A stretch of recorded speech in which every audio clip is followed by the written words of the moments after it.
Standardized tests can be expensive. States are putting a lot of money into these tests each year, which is cutting into funding that other departments in education may need, including teachers. Standardized testing causes severe stress and anxiety and can put students at a disadvantage for that reason. They're very high stakes, and therefore students are very stressed about how well they'll do on them. This leads to standardized testing increasing grade retention and the number of dropouts. Students who see themselves failing time and time again, who are being told and discouraged from education, decide that education might just not be for them because of these tests. This also causes teachers to teach to the test.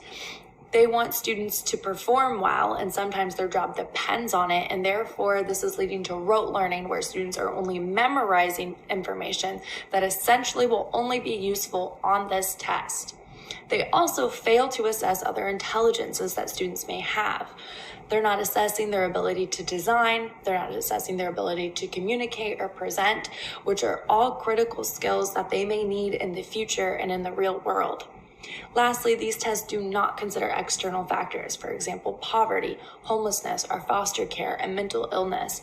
These are all factors that can severely damage their test scores and impact them.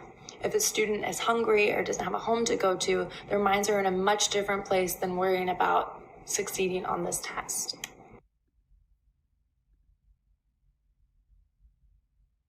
Thought experiment. Think of a standardized test as a ruler.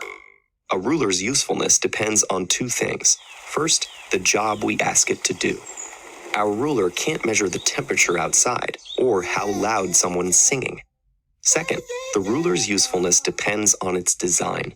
Say you need to measure the circumference of an orange. Our ruler measures length, which is the right quantity, but it hasn't been designed with the flexibility required for the task at hand. So, if standardized tests are given the wrong job or aren't designed properly, they may end up measuring the wrong things. In the case of schools, students with test anxiety may have trouble performing their best on a standardized test, not because they don't know the answers, but because they're feeling too nervous to share what they've learned. Students with reading challenges may struggle with the wording of a math problem, so their test results may better reflect their literacy rather than numeracy skills. And students who are confused by examples on tests that contain unfamiliar cultural references may do poorly, telling us more about the test taker's cultural familiarity than their academic learning.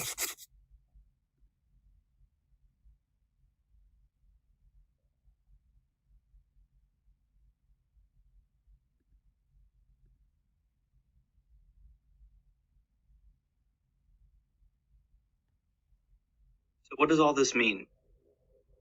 After all the research and information we have gathered, all of the experts, studies, and organizations that have proved time and time again that standardized testing is an ineffective metric. It does a poor job when it comes to measuring a student's growth or development, and it costs $17 billion to implement yearly, and results are varied when it comes to accuracy. Sure, there are supporters of standardized testing, but they are few and far between, usually politicians and not teachers. Realizing this, me and Shelby created our own survey. We wanted to find that one person who was in support of standardized testing. And so we sent it out and received 40 responses very quickly, all of which opposed standardized testing. We continued to search, asking friends, family, social media, but none were found. I think that says a lot about standardized testing. The people are opposed to it, so we should rally together and take it down, because we want to make school about learning again.